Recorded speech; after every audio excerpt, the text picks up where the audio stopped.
Começamos agora mais uma edição do Janela Internacional, um programa da TV FPA dedicado às questões mundiais, política externa do governo Lula e política de relações internacionais do PT.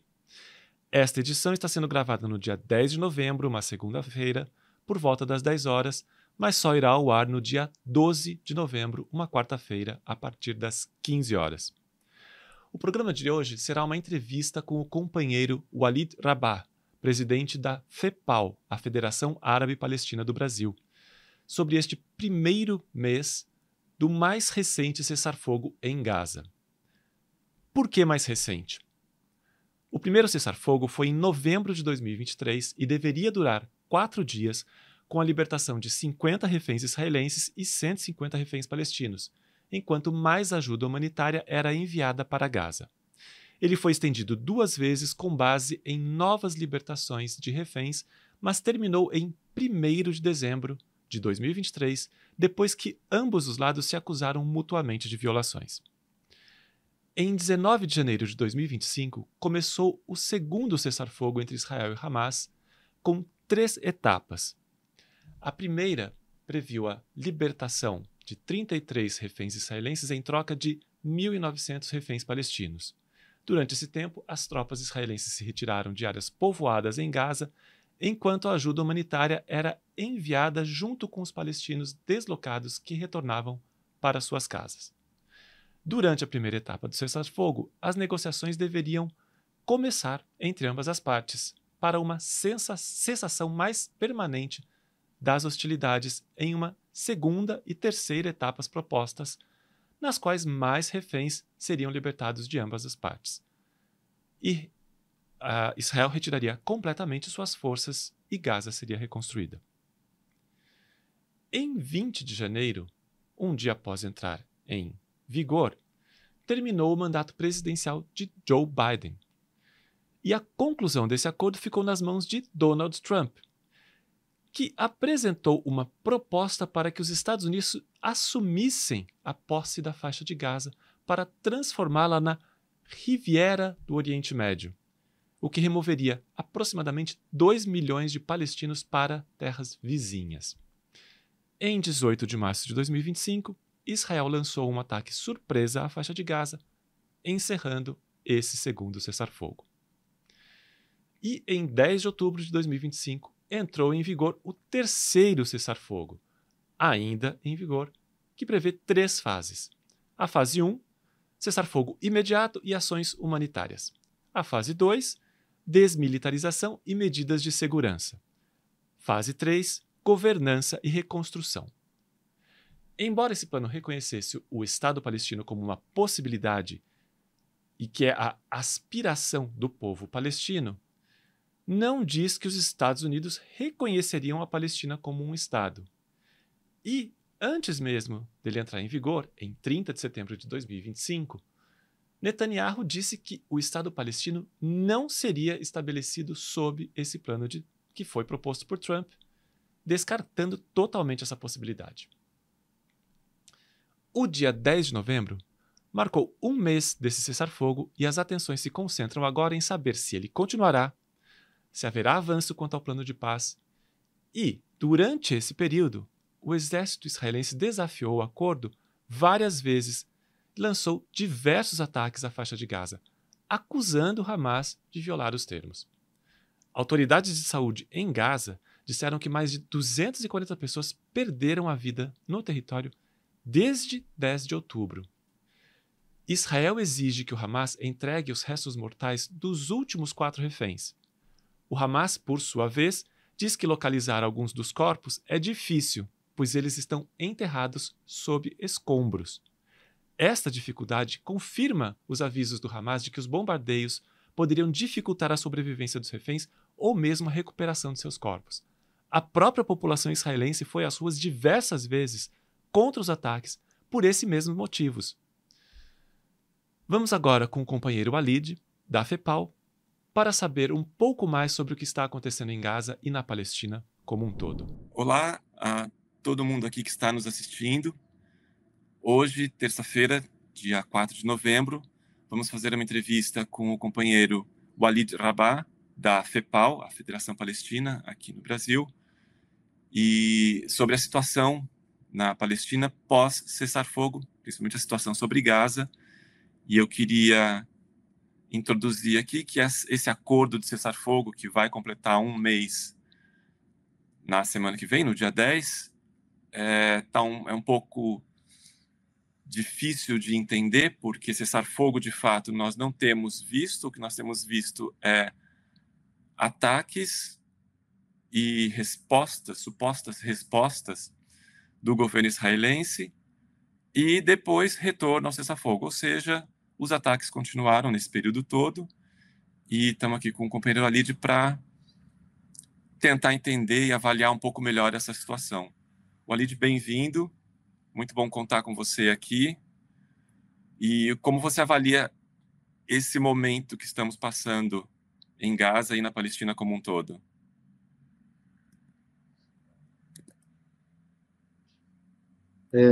Bom, primeiro de tudo, é um prazer estar aqui no Janela. Muito obrigado, Fábio. Obrigado a toda a equipe. Eu sempre tenho dito, nas várias manifestações e questionamentos a respeito do alegado cessar-fogo, da trégua, que, primeiro de tudo, é importante não se fixar na narrativa apresentada pelo Ocidente, pelos Estados Unidos e por Israel para o próprio cessar-fogo. Ou seja, dele como conquista, dele como resultado de negociações, ou dele acontecer para alcançar determinados objetivos. Tudo isso é falso. Qual é a premissa apresentada? A premissa apresentada é de que o cessar-fogo está sendo alcançado para a liberação ou a troca de prisioneiros e de restos mortais. Bem, se esta for a premissa, nós teríamos que aceitar a narrativa israelense e estadunidense de que o objetivo deste genocídio, o maior extermínio humano proporcional da história, teria sido para alcançar este objetivo. E não é. O objetivo é outro. Como que a gente desmente isso? Porque sempre fica aquela ideia, como você prova que não era este o objetivo? E como você prova que o momento alcançado não é para isto? Muito simples. Entre 24 e 30 de novembro de 2023, houve um cessar-fogo, uma trégua, em que foram libertados 50 prisioneiros de guerra israelenses, em que a ajuda humanitária ingressou em quantidade muito superior ao momento atual.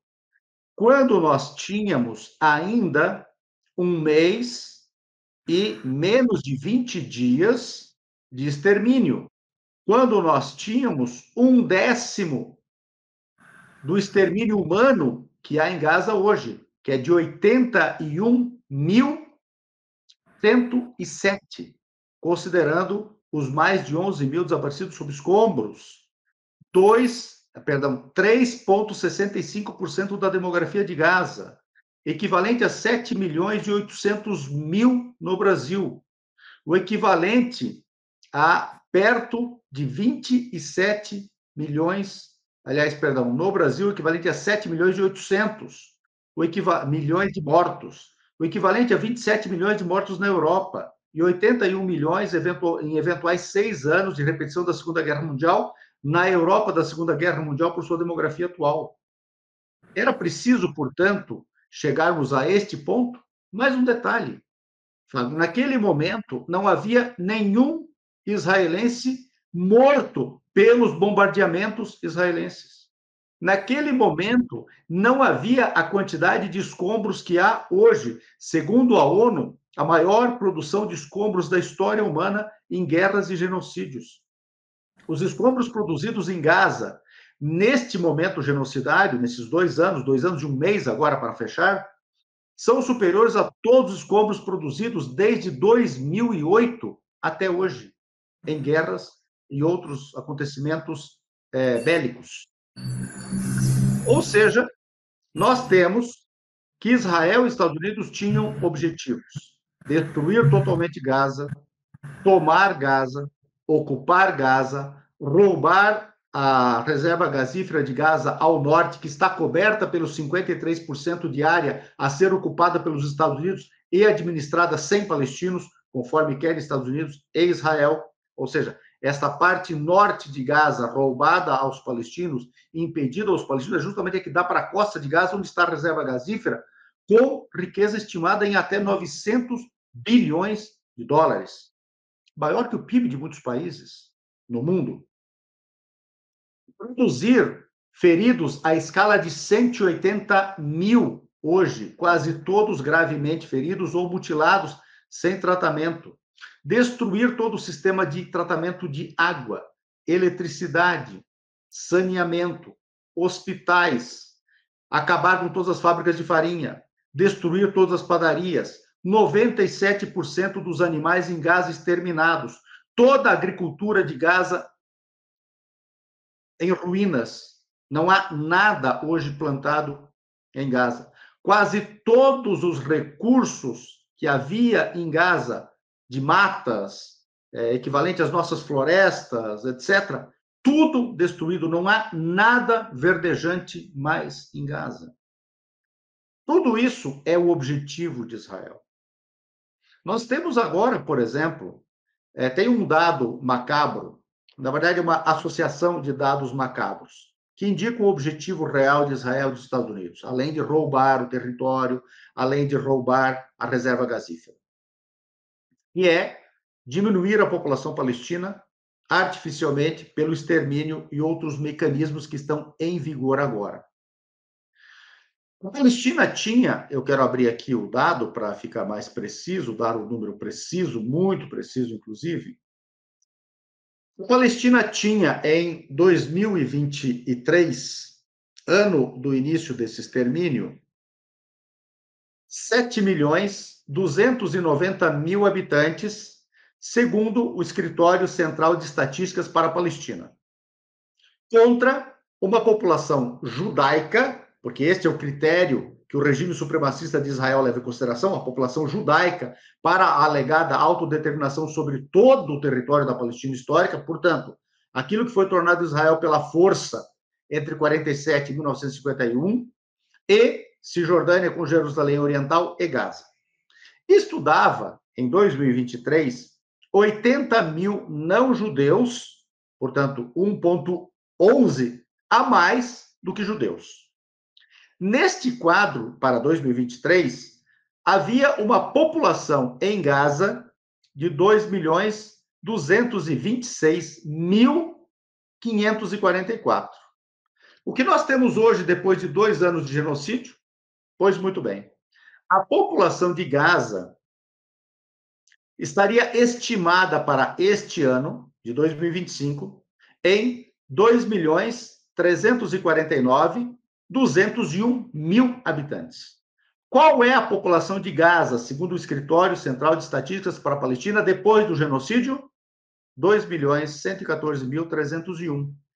234.900 palestinos a menos do que deveria haver em Gaza. Uma redução de 10% do que deveria haver e uma redução de 5,02, quer dizer, 111.699, em relação à população que havia em Gaza em 2023.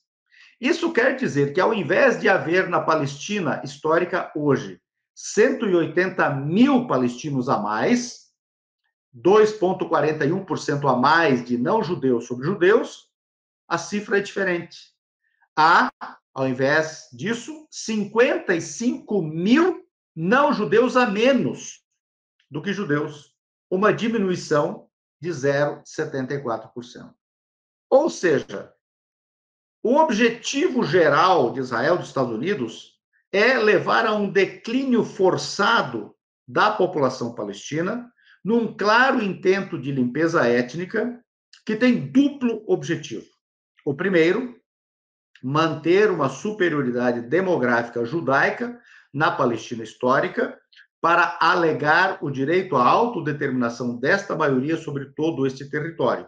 Por isso, inclusive, cada vez mais colonos na Cisjordânia, na casa dos 800 mil, e, por isso, provavelmente restaurar territorialidade de Gaza, em Gaza, e novamente reocupá-la com estrangeiros judeus para a colonização por assentamento. E o outro objetivo é manter, claro, com o intuito também de esvaziamento, manter Gaza sob destruição. Portanto, impedir a celeridade da reconstrução, manter as condições de inabitabilidade, os feridos sem tratamento, as pessoas com fome, está entrando no máximo 15% a 20% da ajuda humanitária mínima necessária, desde o alegado cessar-fogo, o último. Então, isso tudo, as usinas de dessalinização de água do mar Mediterrâneo para potabilização humana e também para animais, está na casa dos 3% da capacidade anterior em funcionamento. Eram 3 usinas, 2 foram integralmente colocadas fora de funcionamento e uma delas funciona a 10%. Portanto, as 3 somadas dá 3,3% de capacidade de dessalinização em funcionamento. No quesito ajuda humanitária, não está apenas comida e outros insumos mínimos da vida, está também o combustível para funcionar o sistema elétrico e o sistema hospitalar. Isso, ao não entrar, também dificulta esta restauração. O que quer dizer que nós estamos vivendo agora a segunda etapa do genocídio, que é manter a inabitabilidade do território e matar por morte lenta. Doença, fome, ausência de tratamento dos feridos e, pelo desespero, a fuga de palestinos. É isso que está em curso, e quem compreender diferente disso não sabe que está no planeta Terra e não está exatamente mirando para Gaza.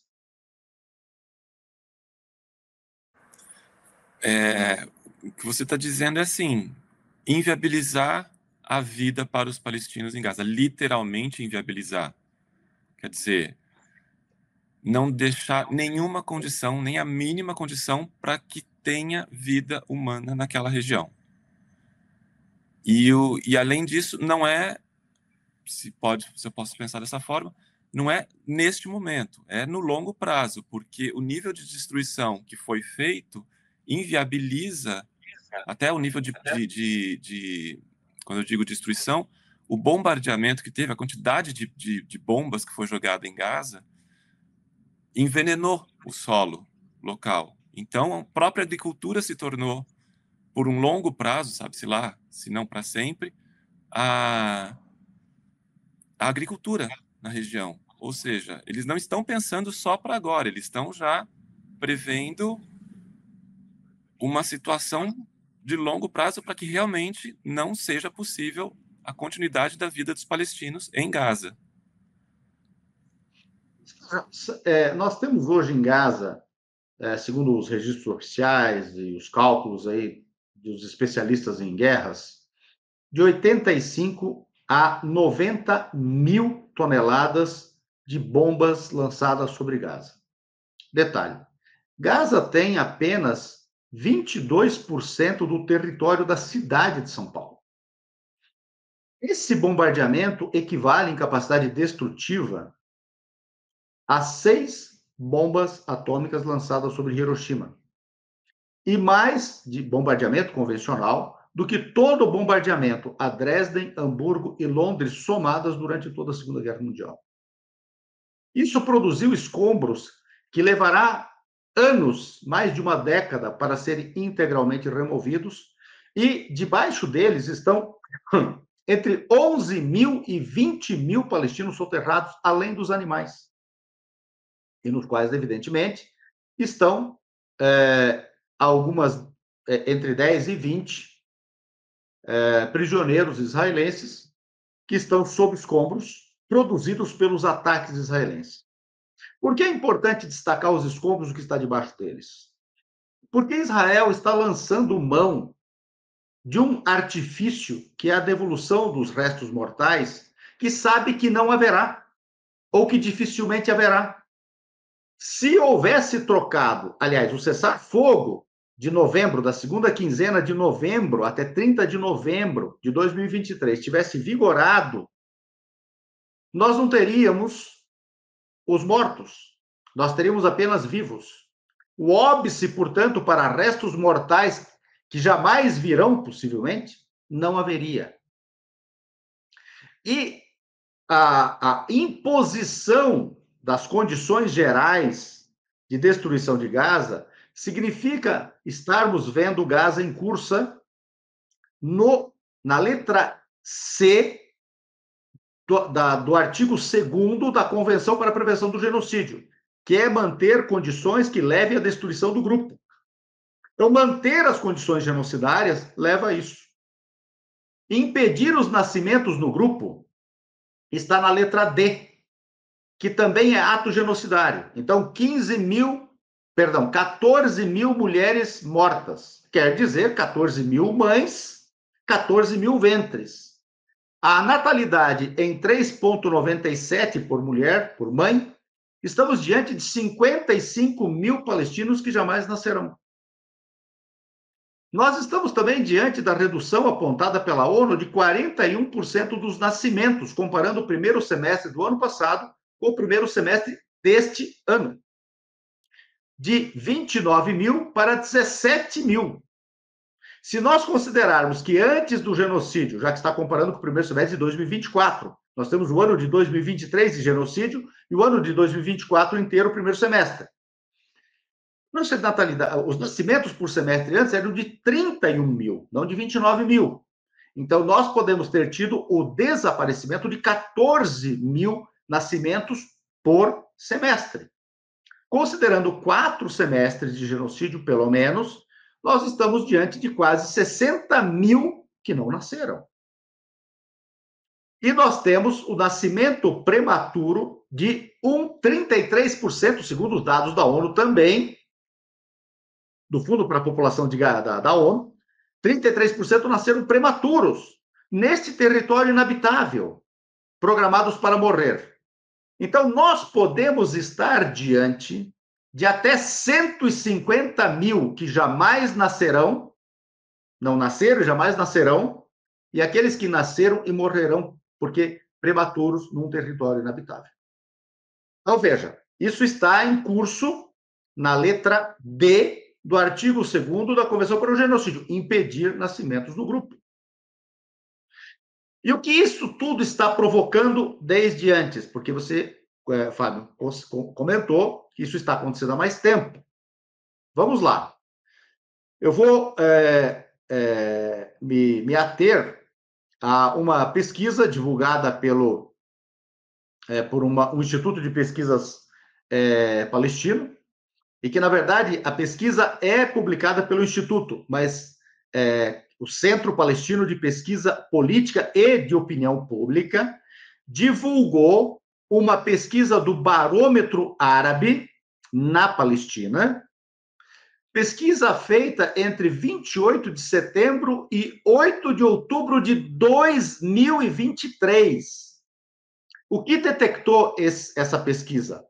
Ela detectou que 33% da população de Gaza manifestava a intenção de sair de Gaza. E 21% da população da Cisjordânia manifestava a vontade de sair da Cisjordânia. E também informou esta pesquisa do Barômetro Árabe para a Palestina que os entrevistados relataram que não estão mais recebendo recursos, ajuda econômica dos seus parentes da diáspora. Por quê?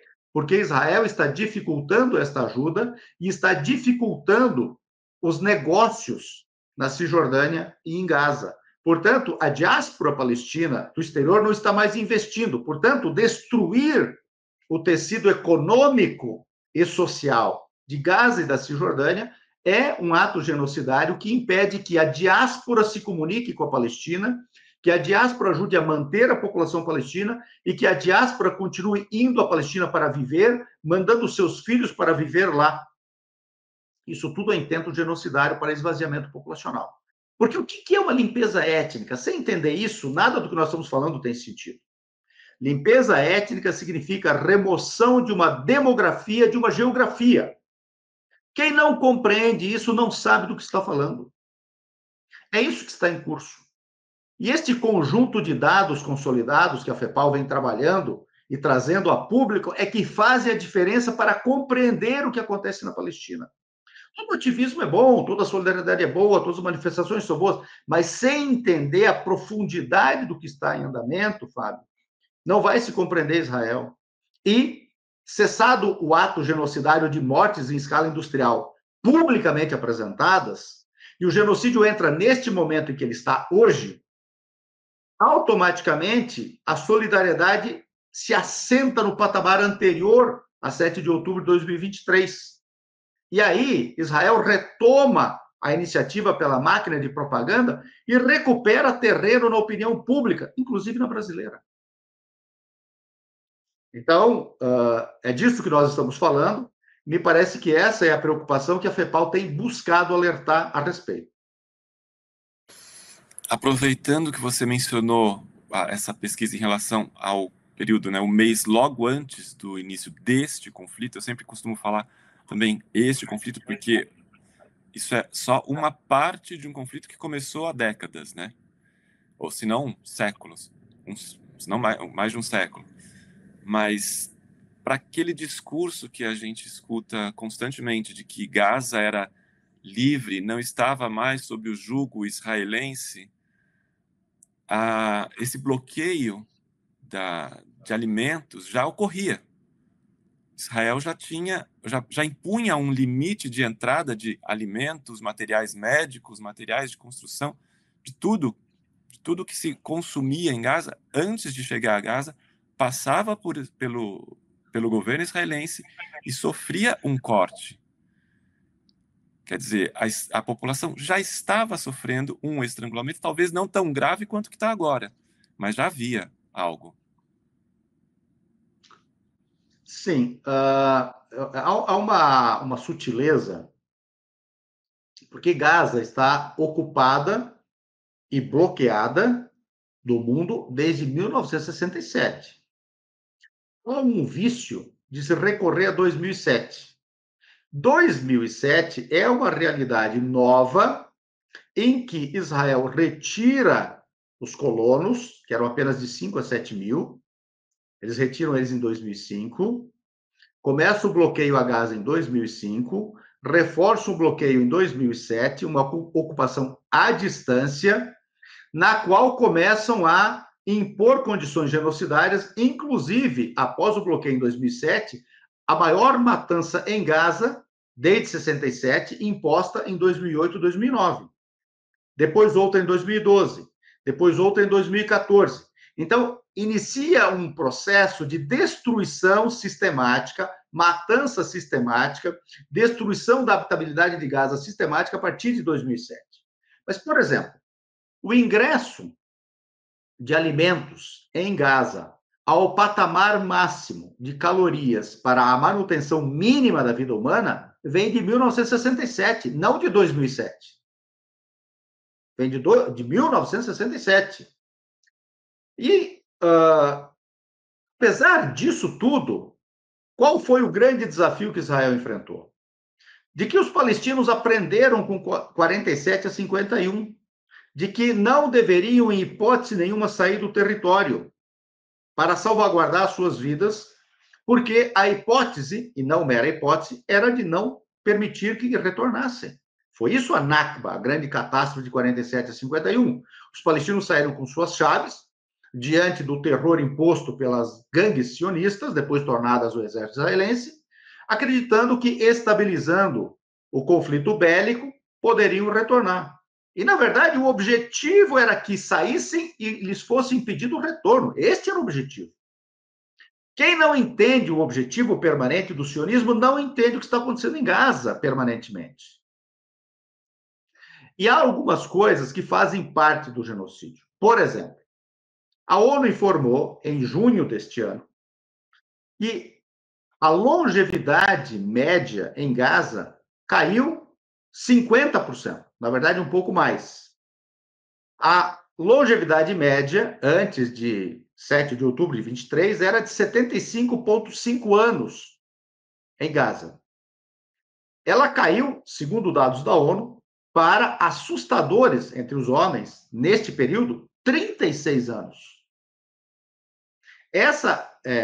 36 anos não é muito maior do que a longevidade média do homem no período do Egito Antigo Faraônico, das pirâmides, que arranhava os 30, e das mulheres caiu para 44.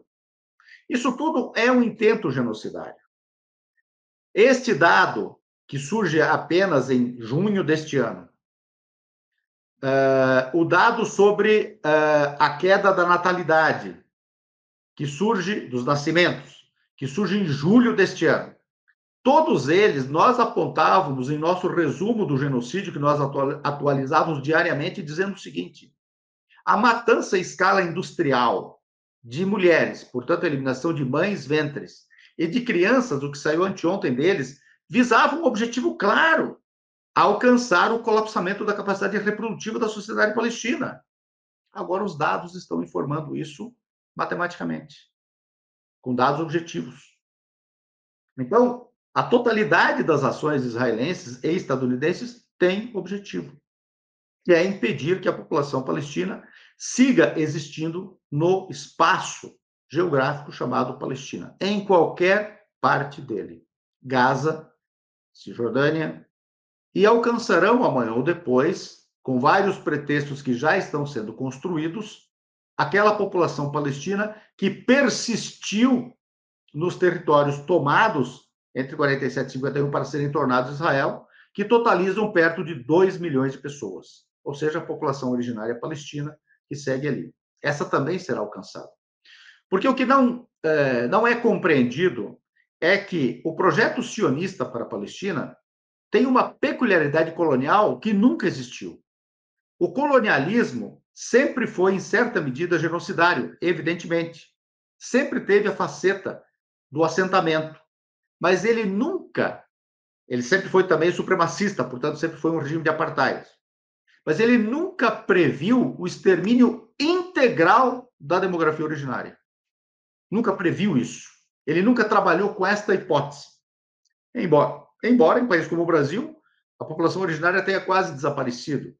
Em países como os Estados Unidos, ela inclusive nem estatística hábil a entender quantos indígenas originários ainda há nos Estados Unidos, porque estava vendo hoje, por uma outra curiosidade, e fala assim, 3,1 milhões a 8,7 milhões de população originária ainda existente nos Estados Unidos. Uma distância tão grande entre o piso de 3,1 e 8,7, o teto, indica que nem esta preocupação de saber quem é há. Então, na Palestina, o projeto visa exterminar toda a população palestina. Portanto, o próprio projeto supremacista, de supremacia judaica, pressupõe que esta supremacia exista enquanto é gerido o regime de apartheid que visa exterminar a população originária, eliminá-la por morte, por doença, por ferimentos não tratados e, claro, por expulsão por vários mecanismos. Você mencionou a Cisjordânia. Além da piora da situação desde o início desse conflito, 7 de outubro de 23, também não era uma situação das mais fáceis para os palestinos na Cisjordânia, desde quer dizer, antes, mas mesmo com o acordo de Oslo em 94, né? 6. Que teve aquele acordo que foi aplaudido, e Nobel da Paz e não sei o quê, que não demorou muito também para ruir. E desde então, os assentamentos, a tomada de terras, a tomada de plantações. Recentemente, a gente estava conversando, eu vi da destruição da cultura das oliveiras, que é muito forte, muito presente junto à população palestina. Até se você puder explicar aqui para as pessoas que estiverem nos assistindo qual o significado disso. Mas a situação na Cisjordânia também está caminhando para ficar insustentável. No curto prazo, no longo prazo, não sei como dizer, como colocar isso. O que você diria nesse caso específico? Bem, havia um contexto histórico bastante relevante para compreender Oslo, pelo menos do ponto de vista palestino. Evidente que quem não é palestino, e muitos que não são palestinos começaram a opinar sobre Oslo e dar ordens em Palestina sobre Oslo, inclusive no Brasil, inclusive na academia brasileira. Mas é um contexto. E o contexto poderia remontar, caso queiramos recuar um pouco, a início dos 70. O ano de 1970, setembro, quando o regime jordaniano, apoiado por regimes árabes ultra-reacionários e ultra comprometidos com o Ocidente, e, na verdade, clientes do Ocidente, e tão originados pelo Ocidente, pelo arranjo chamado Acordo Secreto de Sykes-Picot de 1916, quanto o próprio Israel, impõe um massacre à guerrilha palestina instalada na Jordânia e a morte de estimados até 20 mil guerrilheiros palestinos. Isso leva ao deslocamento da OLP e de seus guerrilheiros para o Líbano. E logo ali, uma série de atitudes israelenses são levadas a cabo, inclusive a própria guerra civil libanesa. Em 82, a guerrilha palestina é deslocada para a Tunísia. E pela primeira vez, portanto, a guerrilha palestina, quer dizer, as possibilidades bélicas palestinas, são jogadas para longe das fronteiras com a Palestina histórica. Deixa de ter contiguidade. Este processo é possível, a própria invasão do Líbano é possível, a meu ver, porque aconteceram duas coisas entre 70 e 82. A primeira delas, que já havia o barulho de carroça a respeito, a Revolução Iraniana, que está explodindo em 78 e se confirma em 79. Isto leva a que o Ocidente faça um arranjo às pressas, o Acordo de Camp David, para a normalização, através de um processo de paz que restaura território, para o Egito, em 78. O Ocidente não poderia viver com, de um lado, o Irã anti-imperialista e, de outro lado, com todos os defeitos que tinha esse regime naquele momento, sob Sadat, o Egito também anti-imperialista por causa do roubo de território à Península do Sinai. Então, Estados Unidos e Ocidente absorvem a perda iraniana, mas trazem de volta o Egito. E em 80, inauguram a guerra artificial, por estupidez do Saddam Hussein, Irã e Iraque. Então, este trinômio combinado permite 82 no Líbano e a tragédia palestina no Líbano, jogando a guerrilha palestina para o Sudão, para a Tunísia. E também, em parte, para o Iêmen. Pois muito bem.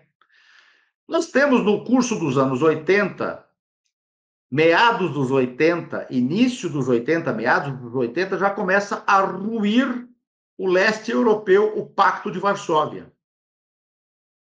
88, isso já está claro. 89, 90, 91, acontece tudo e os Estados Unidos se tornam a única hiperpotência ditando tudo e ocupam militarmente pela primeira vez, colocando coturnos no Iraque em 91. Aí nasce as conversações multilaterais de Madrid em 91.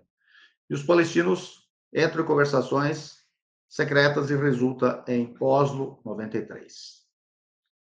Este é o contexto. Quem não compreender o contexto vai continuar vestindo blazer moderno e bonito, tipo os que vestia Edward Said, para ficar tagarelando de Oslo. Oslo tinha um contexto trágico para os palestinos. Aquele foi o momento de os palestinos não existirem mais. Oslo é um arranjo horrível, evidente. Mas ele previa a retirada dos 170, 160, 170 mil colonos instalados na Cisjordânia. Previa um Estado palestino. Previa uma série de coisas que para Israel não era importante. Por isso que Israel retarda a aplicação de Oslo através de vários artifícios. Um deles, em 95, novembro, assassinam Yitzhak Rabin, o israelense que assume Oslo e assina Oslo, muito mais do que Shimon Peres. Por que assassinado em 95, final de 95? Isso não é à toa, porque Oslo II deveria começar a funcionar em 96, criando a Autoridade Nacional Palestina e começando a administrar os assuntos civis pelos palestinos para caminhar até Oslo III, 2000, quando se resolveria o status final, inclusive refugiados, Jerusalém, fronteiras definitivas, administração dos recursos, inclusive os hídricos, etc. O que acontece em 96? Chega ao poder pela primeira vez Benjamin Netanyahu, que em 95 festejou o assassinato de Yitzhak Rabin. Veja a coincidência. E ele começa a minar Oslo II. Quem chega ao poder quando vai começar Oslo III? Ariel Sharon, outro adversário de Oslo. E com isso tudo chegamos até onde chegamos, com perto de 700, mais de 700, perto de 800 mil estrangeiros instalados na Cisjordânia. Os palestinos com perto de 110 mini-Gazas, bantustões na Cisjordânia, cercados por bases militares, postos de controle, estradas exclusivas para colonos judeus e os próprios colonatos. O muro do apartheid, que tem mais de 700 quilômetros de extensão e entra recortando o território palestino e colocando os recursos hídricos para o lado do muro israelense e não o palestino.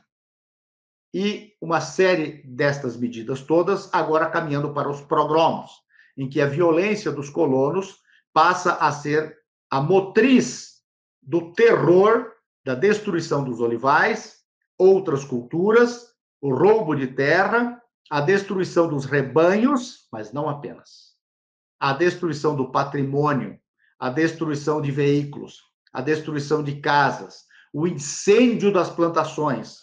Tudo isso são obras desses colonos, claro, protegidos pelo exército israelense de ocupação.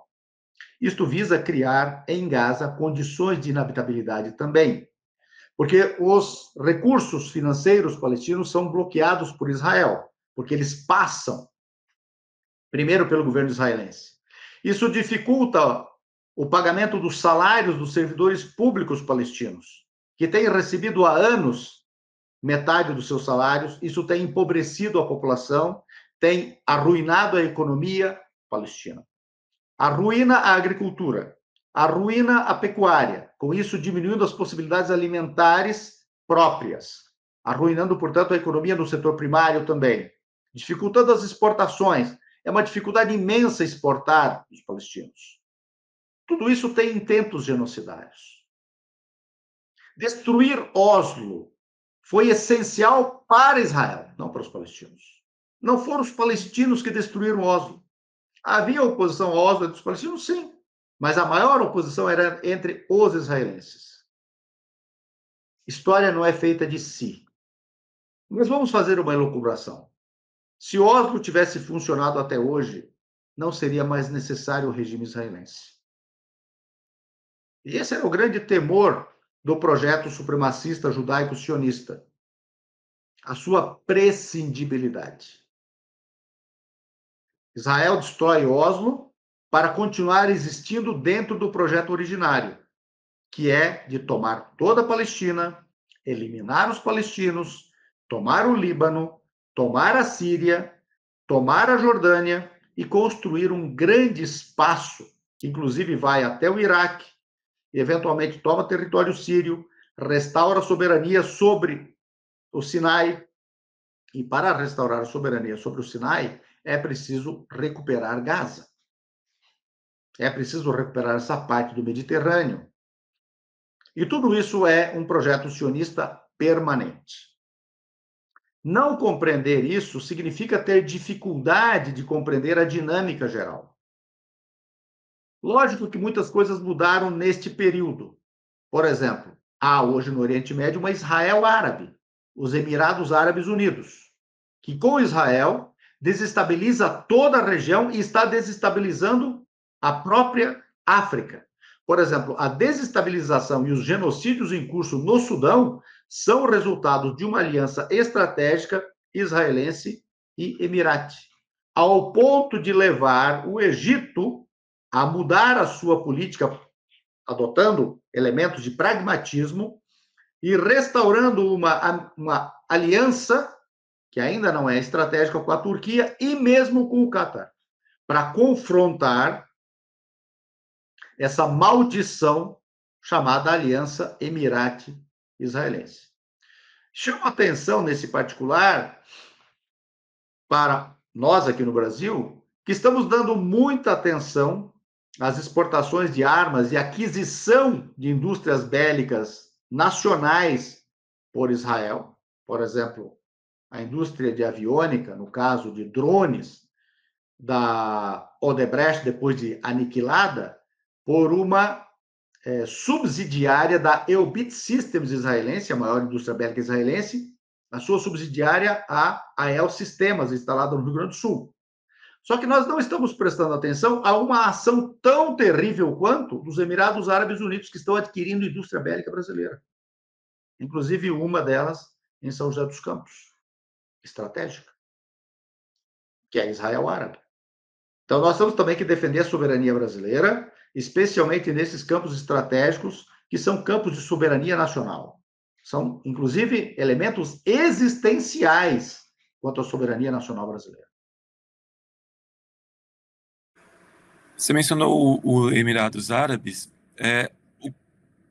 O que há por trás dessa aliança e também qual é a posição real do Catar? Porque o Catar tem sido apresentado, inclusive não só na questão palestina, em outras questões também, como um mediador. E como eles se encaixam dentro dessa política regional, né? Qual é a posição como das potências árabes como um todo? Porque você vê, por exemplo, a maior potência árabe, que seria a Arábia Saudita, a gente não ouve falar nada. Já o Irã, que é uma outra potência não árabe, mas uma potência na região, com todo o seu apoio aos palestinos, ao Hamas principalmente. Onde que se encaixam os Emirados Árabes e o Catar nessa questão? Bom, verdadeiramente potências do mundo árabe hoje são Arábia Saudita, Egito, e os dois estão dentro do sistema ocidental, não igualmente. O Egito tem muito mais capacidade de exercer soberania e interesses próprios do que a Arábia Saudita, embora a Arábia Saudita esteja dando voos nesse sentido.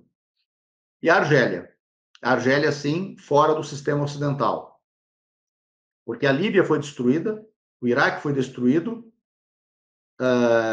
o Iêmen está destruído, o Sudão está destruído, o Líbano está destruído, a Palestina está destruída, e nós poderíamos elencar mais elementos aí de destruição, mas eu ficaria nesses. E tem todos aqueles que normalizaram com Israel, e que daí seriam o próprio Sudão, nesse caso destruído, mas que normalizou. Aí entra a monarquia marroquina, entra os Emirados Árabes Unidos, entra o Egito já com um acordo de paz, não exatamente uma normalização, também a Jordânia como acordo de paz e o Bahrein. E nós temos aqueles que estão semi-normalizados. O primeiro deles, por incrível que pareça, é o Catar. E depois a Arábia Saudita. Mas a Arábia Saudita é um player de fato.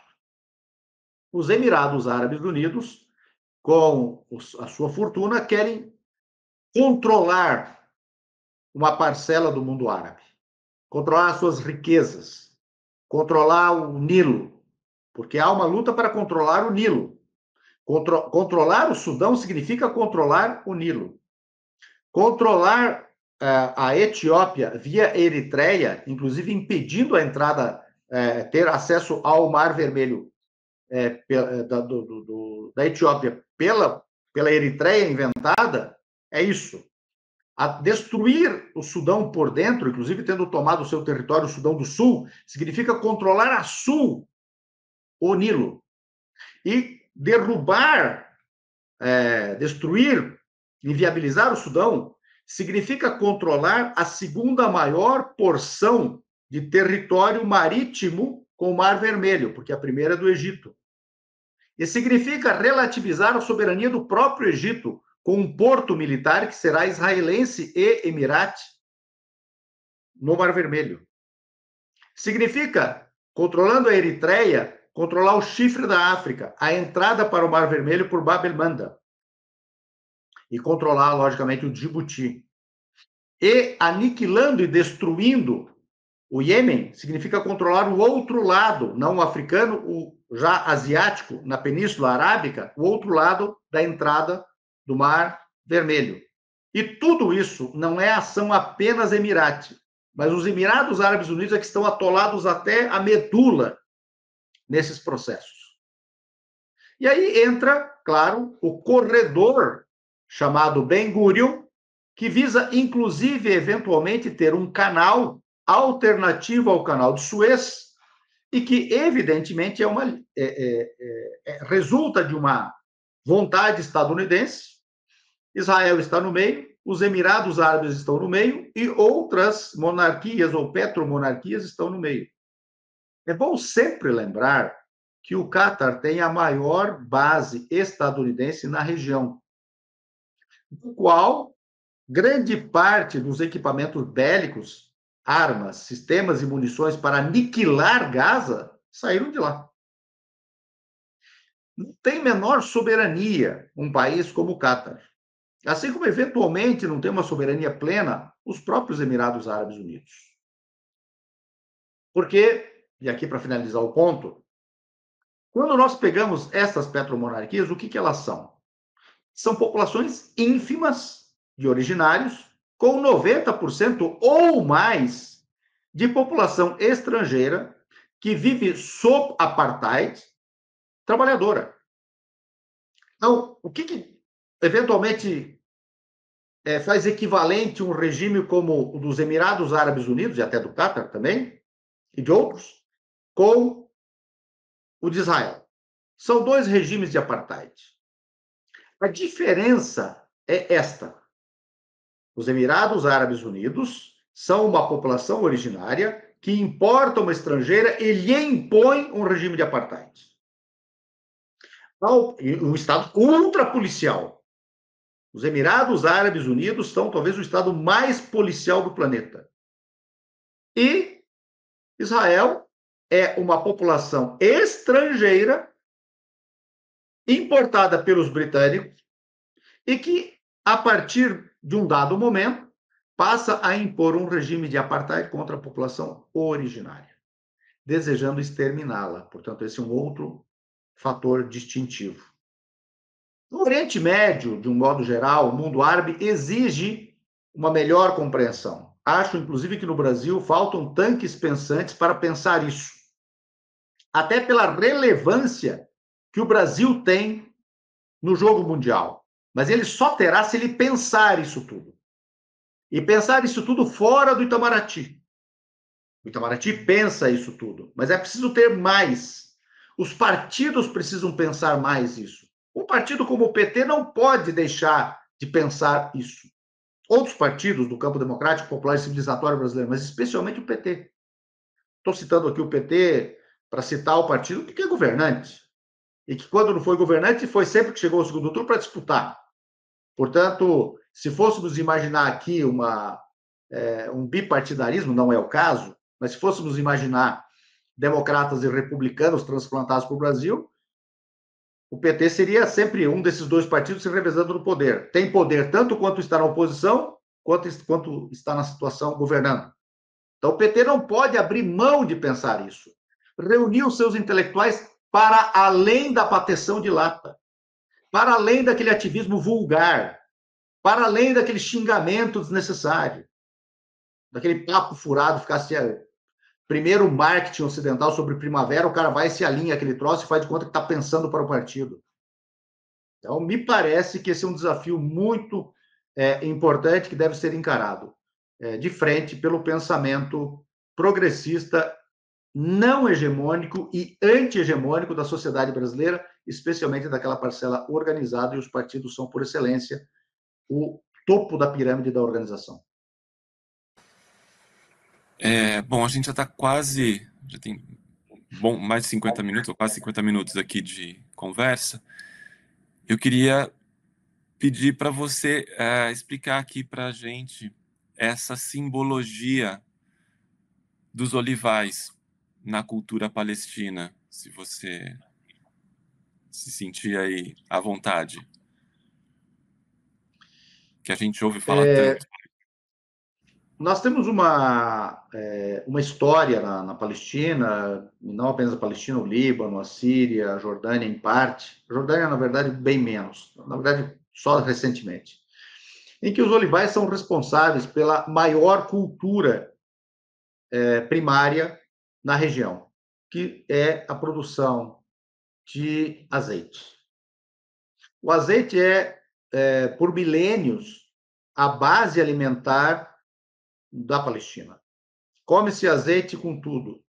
Então, um pedaço de pão, uma tigela de azeite e um pó chamado zátar, que, dentre outras coisas, o tomilho está nele. Então, mergulhar o pão no azeite e depois batê-lo contra o pó e comer este pão, isso por si só é uma refeição quase completa. E ela está há milênios na cultura palestina.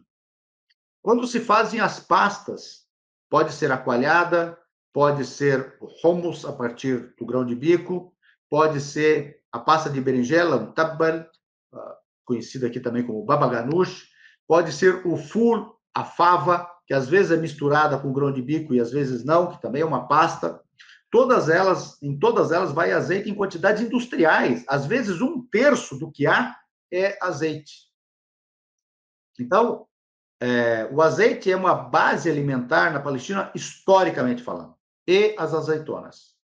Em quase todas as refeições são servidas azeitonas. Não há como imaginar na Palestina, por exemplo, mas não apenas, o espaço levantino de um modo geral, e aqui eu citaria o Líbano e a Síria, porque a imigração árabe neste continente é basicamente levantina. Palestina, libanesa e Síria. A tua família acho que é libanesa, né? Então, Isso. nós estamos falando do espaço levantino. A própria islamidade neste continente é levantina. A islamidade árabe neste continente é menor que a cristandade. Muito menor.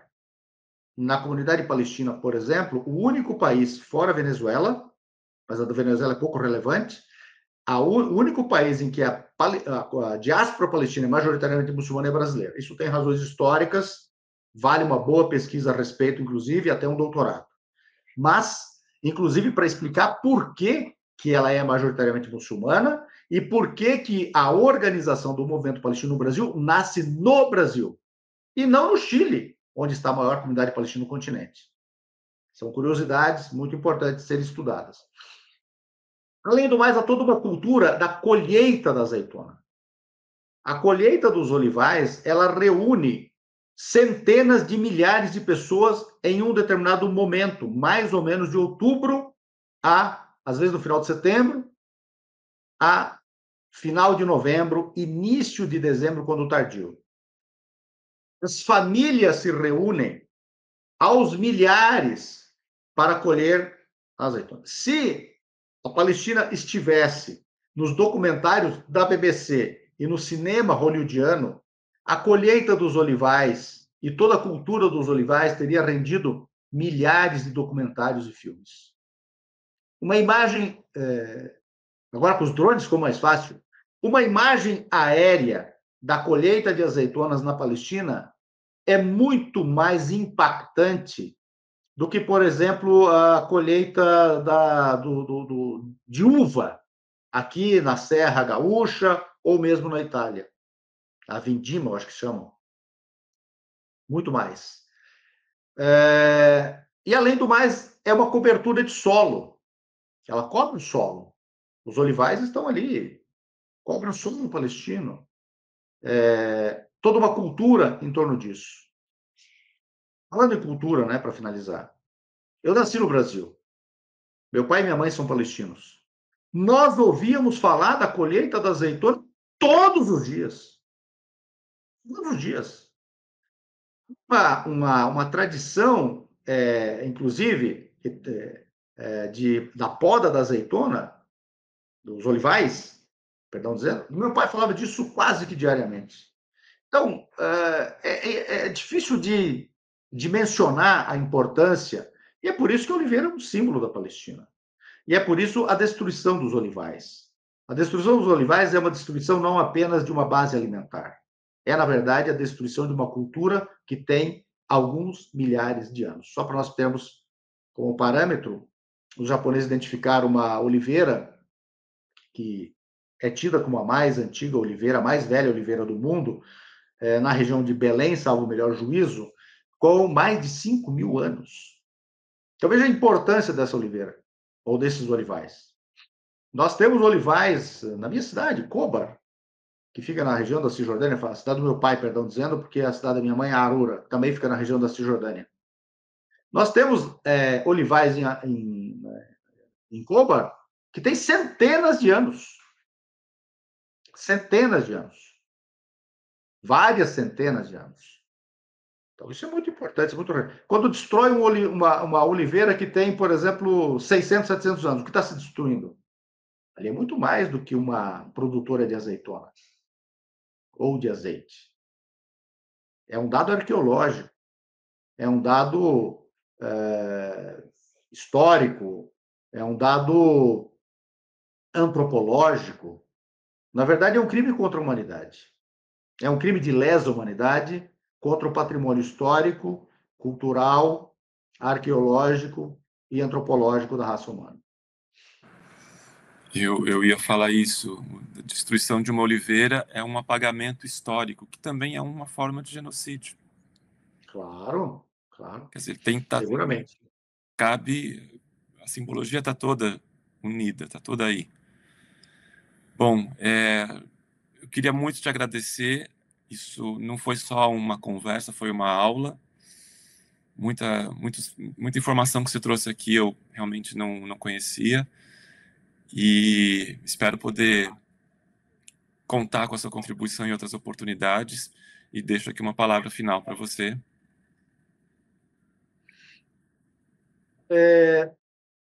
Sabe que a gente leva uma vida, bom, no meu caso, não posso falar pelos outros, né, mas vida de